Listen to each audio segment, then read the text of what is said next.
Central Kalahari, late morning. A lion cub, not quite full-grown but older than a year, staggered near the rim of an old washout ravine, his body gaunt and gait uneven. His front right leg dragged uselessly, paw curled under, the limb swollen and dust-streaked.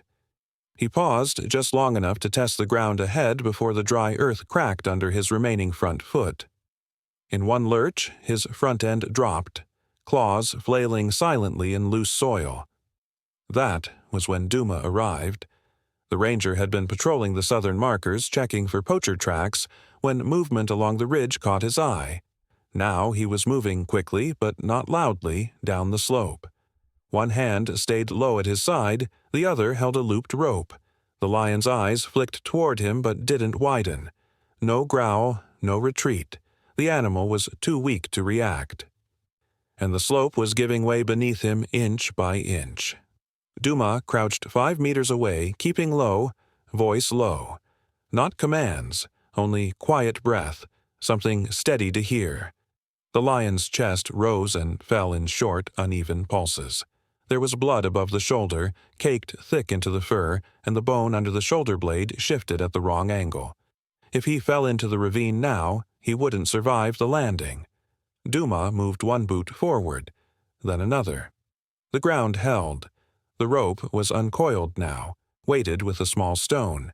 He didn't throw it. He laid it gently across a twisted branch above the lion's left flank and let it fall behind the animal's back, creating a soft arc. The lion's ears flattened slightly, but he did not move. His tongue flicked once in the air. Below them, the drop stretched 6 meters to fractured stone and scattered thorn. No shade, no climb back. If the lion slipped, he would break more than the shoulder. If Duma startled him, he would fall. If he hesitated, the slope would take him anyway. He breathed once, then gripped the rope's slack with both hands and eased it across the lion's torso, drawing it just enough to anchor. The lion flinched. The shoulder muscle jumped, but he didn't turn. "Easy," Duma said, no louder than the wind. One more step. The lion's rear leg scrambled briefly. Dust flew, then caught. For a single second he tried to rise with only 3 limbs and failed. His body dropped onto the edge. The front paw hung in the air. Then he did something unexpected. The lion turned his head, slowly, and placed his good front paw back under his chest. And he waited. Duma stepped closer, crouching beside the lion's back. He didn't touch him. He didn't pull. He only shifted the rope gently forward to support the torso's weight while the hind legs did the rest. The lion trembled. Dust lifted around his mouth, but he moved, paw by paw. He moved. By the time the slope flattened, the lion had crawled onto solid ground. He collapsed there, chest heaving. Duma stood a meter behind, hands still on the rope, unmoving. The lion did not flee. If he had fallen, he would have died. If he had panicked, the leg would have broken clean through. But he hadn't. And now he lay motionless, ribs exposed, his side rising and falling in a slow, rhythmic beat against the warm dust. The sun hung low enough now to cast short shadows across the dry ridge. The lion hadn't moved in 10 minutes. He lay just beyond the slip zone. One leg twisted unnaturally, breath still shallow. A line of ants skirted around his tail. He didn't flick them off. Duma kept his radio clipped to his belt. He hadn't touched it. To report the incident would mean waiting for backup. It would mean noise, transport, sedation, things that might frighten the lion or drive him back toward the edge. Instead, Duma worked quietly. One end of the rope was already knotted. He looped the other around the base of a camelthorn tree, its bark worn smooth by years of wind and giraffe rub. He leaned back slightly, testing the knot's give. It was held. From the branch above, a single weaver's nest swung in the breeze, but nothing else moved. The lion watched without lifting his head. His eyes were not glazed, not wild, just tired. Each blink took effort. He was too hurt to flee, too aware to rest. Duma unlatched his water flask and poured a slow stream into the bowl he'd brought from the side pouch.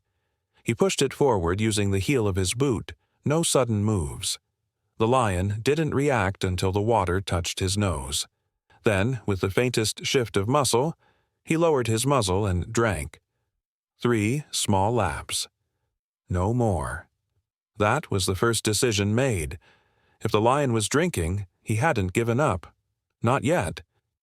Duma eased himself down onto the ridge beside him, still keeping his body turned slightly sideways, a gesture of non-threat. His fingers worked through the second coil of rope, this one thinner. He didn't plan to restrain the lion. There was no cage, no dart. This was about support. Only enough to shift the weight if the animal tried to move again. The slope was too unstable to allow guessing. The lion's side rose, then paused. Then rose again. The broken leg twitched once. He didn't growl. He didn't look away. If Duma reached too far, the trust would break. And if it broke, the lion might run, even on a shattered leg. And if he ran, he would die. The ranger laid the rope across the lion's good flank again, letting it settle like a second skin. No tension. Just contact me. The lion blinked. There was no flinch this time. Minutes passed that way. The breeze shifted uphill, carrying the scent of salt bush and dry fur. Duma didn't move. He spoke once, soft, low, a word that meant nothing, only rhythm. Then silence again. Then, without warning, the lion shifted. He raised his head slightly, not in alarm. He was checking the slope. His hind legs braced. Not fully, not evenly, but enough. He was considering standing. Duma slid his boot backward, bracing his own weight. If the lion rose now, he could guide the tension. Not lift, just hold. The lion placed his good front paw beneath him. The bad one hung. He pushed with his hindquarters, wobbled and paused again. Breath caught in his throat. The rope tightened slightly. Duma felt it go taut between his palms, then slack. The lion stood, not tall, not strong, but upright, and breathing. He took 1 step, then 2, away from the ravine's edge. He made no sound, just movement. And then he lay down again, just past the drop-off, body low to the ground, head still high. If Duma had waited, the slope would have broken again. If the lion had tried too soon, he would have fallen. But in that shared stillness, the balance held. No commands, no force, only a rope and a breath. The ground trembled with a sound like dry paper tearing. The ledge beneath them sagged a fraction lower, and fine dust lifted in a wave around the lion's flank. Duma didn't move his feet. He had already locked the line at his waist and pressed the full length of his body behind the animal's weight. Not lifting, not pulling, just anchoring. The lion's chest heaved once, then stalled. For a moment there was no motion, only wind. Then the back paws tensed. Not a full push, not a leap, but a subtle pressure downward as the claws dug into the loosening crust of soil. The edge gave again, a deep crack now, and 1/2 meter of dry earth fell into the ravine. Duma leaned back against the rope, planting his boots flat, shoulder braced into the base of the lion's ribcage. Dust rose between them. He could feel the tremble of muscle in the lion's frame. The animal wasn't fighting. He was calculating. Another breath passed. The rope slid an inch, then caught on the knot. Duma let out a slow breath, counting the rhythm in his head. Nothing to spook him. Nothing sudden. If the lion twisted wrong, the shoulder could snap fully out of place. If he went limp, the slope would win. The lion blinked against the dust. His front right leg hung suspended, unmoving, but his left paw pressed down, firm, deliberate, into the earth. Then, with no sound at all, he shifted. His back paws pushed. The movement was not graceful. It was raw, awkward, full of tension. But it was real. The lion's hindquarters lifted as he dragged his chest up the slope, pulling the injured leg across the soil like dead weight. Duma moved with him inch by inch, the rope humming slightly with each shift. Neither made a sound. Another foot of ground gave way behind them. But they were no longer on the edge. Duma dug his heel into a rock plate, leaning the weight backward. The lion's hips buckled once, then straightened. Now his head rose, higher than before, ears up, eyes narrowed. Then, one final surge. The lion's body lunged forward in a sharp, staggering motion, his left paw digging deep into a clump of root. The rest of his frame followed, scraping along Duma's knee. And then, they were clear. Duma stepped back slowly, letting the rope go slack. The lion stood, not steadily, not tall, but balanced. His flanks heaved, the leg still hung, but both back paws were flat on solid ground. Not an inch of slope beneath him now. Duma remained still, arms low, breath caught. The rope trailed between them like an old thread unraveling. The lion did not run.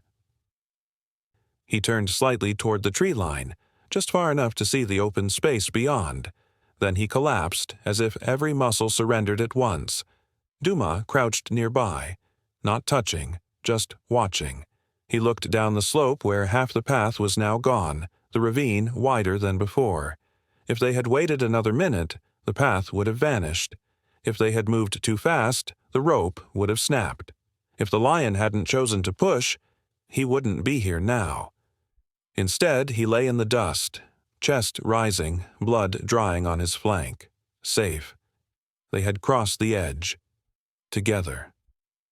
The acacia tree stood crooked at the edge of the track, its narrow shadow cutting a cool shape across the dust. The lion lay inside it now, ribs rising faintly beneath his dull coat, the broken foreleg tucked close against his body. He had not moved since collapsing. Not once.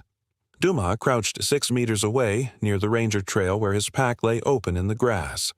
He unscrewed the cap of his canteen and poured water slowly into the shallow tin bowl, letting the rhythm mimic rainfall. Not fast, not loud, just enough to be heard. The lion didn't lift his head, but one eye opened. The lid slowed to rise. He blinked once. The sound of water was familiar. Safe. His ear twitched toward it. Then stillness returned. The air was warmer now, the sky stretched wide above them. No clouds in sight. Flies circled the lion's flank but didn't land. His scent was still too sharp with blood and dust. One spot just above the joint oozed dark, and the wound had begun to crack open along the edge. Duma marked it quietly. He had field supplies, antiseptic, gauze, a temporary splint, but he hadn't moved to use them yet. Not unless the lion allowed it. Instead, he nudged the water bowl closer. The lion's eye followed its path, but the head remained on the ground. No interest, no refusal, just exhaustion. Duma stayed crouched beside his own pack, letting the quiet settle. There was no plan now, no clear next step. If the lion couldn't stand by nightfall, the hyenas would come. If he panicked and bolted, the leg would tear further. And if Duma moved too close too soon, trust would vanish. Stillness wasn't safe, but it was better than fear. Time passed slowly in the heat. A lark called once from deeper in the bush, then fell silent. Nothing else moved. Even the wind gave up. Duma kept his gaze soft, never locked on the lion's eyes, always slightly off, a small language the wild understood. Then the lion shifted. Only his head. It rose slightly. Slow, deliberate, and turned toward the bowl. The tongue flicked once, then again. With effort, the lion pulled his chest forward 1/2 meter. The injured leg dragged behind, brushing the dirt. He reached the water. He drank. 3 laps, then 1 more. Then he lowered his head again and closed his eyes. It was enough. The pain was not gone. The leg was not mended, but he had chosen to drink. chosen not to flee. That was something Duma could work with. Still, the risks remained. Infection, predators, collapse from thirst or blood loss. The lion had made it off the slope, but he was far from safe. If he slept too deeply, he would not hear what approached. If the wound worsened, he would not wake at all. Duma adjusted his position, resting back on his heels. He would stay through the night if needed. Quiet, unmoving, just a present. The lion lay in the patch of shade, sighed, rising and falling, flies finally landing near the torn fur at his shoulder. One blink. Then stillness again. The sun dipped lower behind the thorn trees, dragging long shadows across the clearing where the injured lion lay curled in dry grass. His breath had steadied, but his body hadn't moved. Every part of him was dusted with sleep or strain. The water bowl beside him remained half full, untouched since midday. His good paw rested over the injured one. Not to protect, only to rest. Then the wind changed. It wasn't loud, just a soft shift in the direction of the dust. Dumas felt it before he saw anything. Something in the air grew sharper, older, the faint dry scent of another lion carried from the far brush line just west of the track. He stood slowly from his crouch, not reaching for his gear, not stepping forward, just still. The grass beyond the clearing trembled once, twice. Then a shape emerged, not rushed, not stealthy, just present. A lion, but not the same. Younger, leaner, shoulders narrow, fur sun-browned with lighter markings near the eyes. His gait was cautious but not fearful. He stopped at the edge of the clearing and sat. Not tense, not playful. Waiting. Duma didn't speak. He lowered his weight back into the dry bend of a termite mound and stayed there, one hand on his knee. No rope this time. No plan.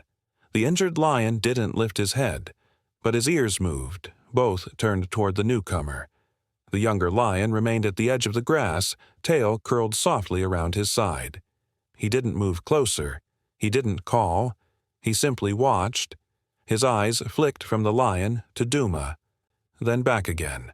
And then he lowered his head slightly, not in submission, not in fear. Something gentler, like patience.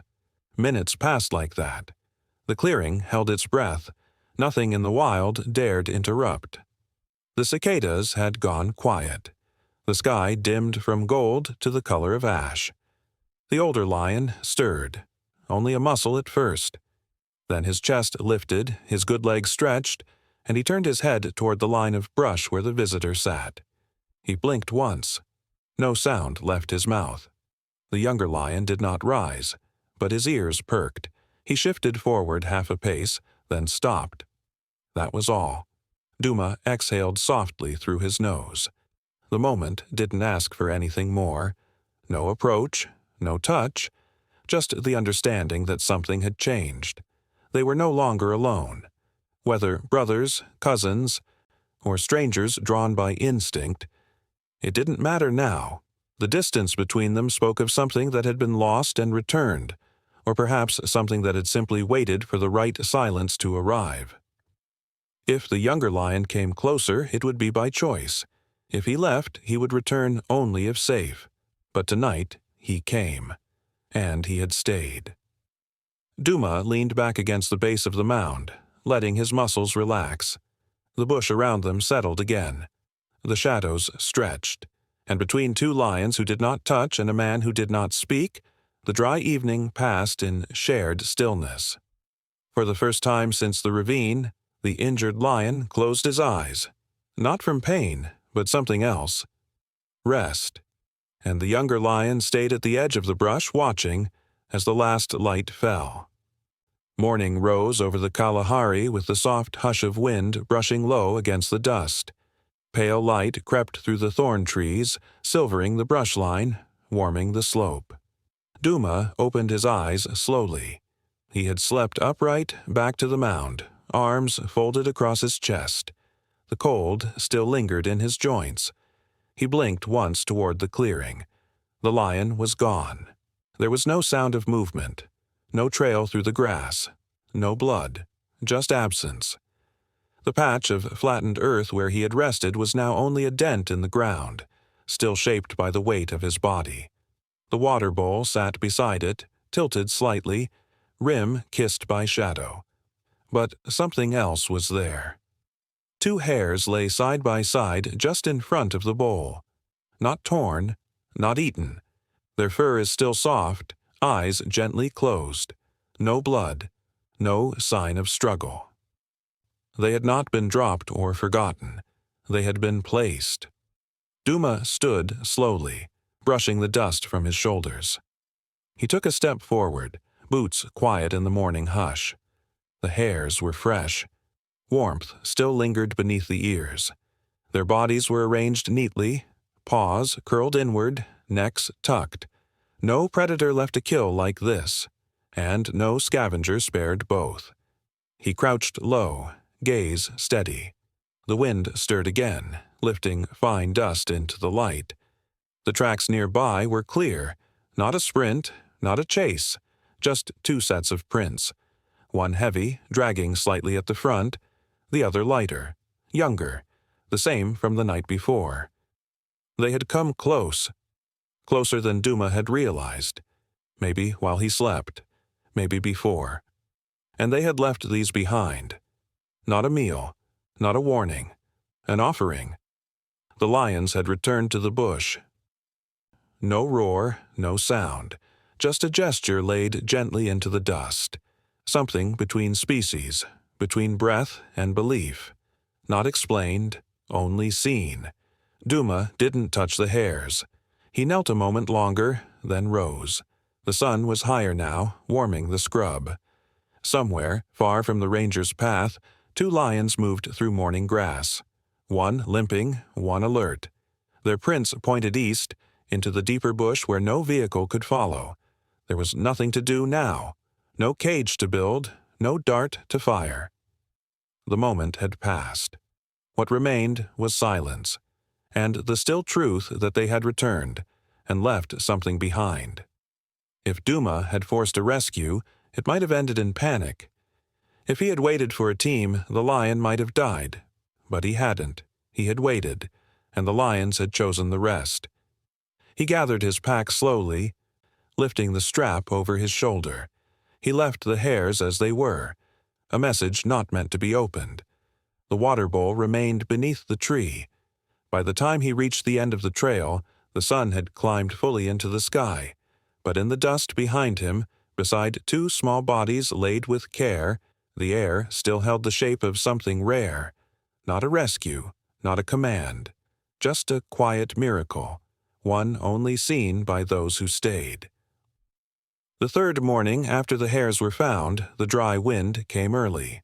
It swept across the eastern boundary of the Kalahari track, tugging gently at the thorn trees and laying a fine veil of dust across the hood of Duma's vehicle. He was parked under the same crooked acacia, checking the water level in the tin bowl he'd left behind, though no new prints had appeared since that silent offering. He hadn't expected them to return. The lions had vanished without sign, no broken brush, no calls. The grass had grown still again.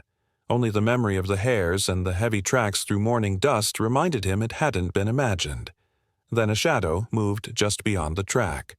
Duma turned slowly. The figure stepped into view between the trunks. Not fast, not cautious, just a present, the lion.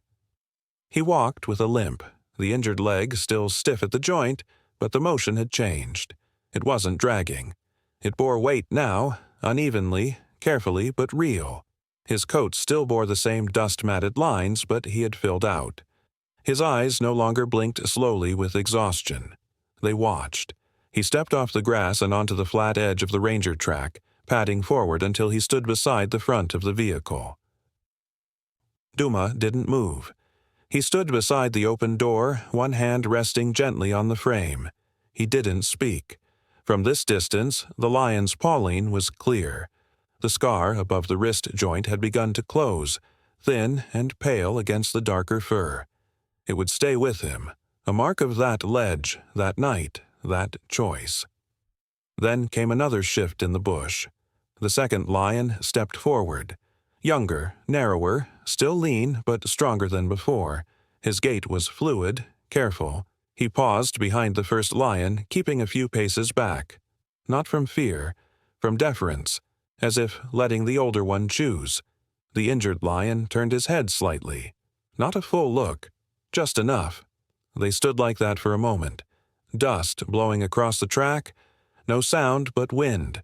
Two lions, side by side, watching a man who had once stayed still enough for them to survive. Then, as if by silent agreement, the first lion stepped forward, crossing in front of the vehicle toward the open plain that stretched beyond. The second followed close behind. Their bodies moved without urgency, without pause. Duma didn't reach for his camera. He didn't follow. He only watched. The tin bowl still sat beneath the acacia. The hares were long gone, taken by scavengers. The rope had been coiled and packed away. But here they were, not to be rescued, not to beg or linger, just to pass through, upright, bearing their own weight. If they had returned sooner, the leg might not have held. If they had never returned, he would have assumed they hadn't made it. But they had come back, whole enough, stronger. The last trace they left was not sound, but shape. Two sets of paw prints across the hardened track, crossing into silence. Duma stayed until the dust settled. Then he turned off the engine and waited a while longer, just in case. The late afternoon light came soft across the flats, brushing the grass with a golden quiet. Duma stood by the same tree where the rope had once been anchored, one hand resting on the brittle bark. The sky was cloudless now, the way it often was before a change. Far beyond the edge of the track, two lions moved through the tall grass. Not fast, not slow, just certain. They didn't glance back. The older lion's limp was still visible, a slight dip in his gait when his paw met uneven ground. But the rhythm had returned. There was symmetry in it now.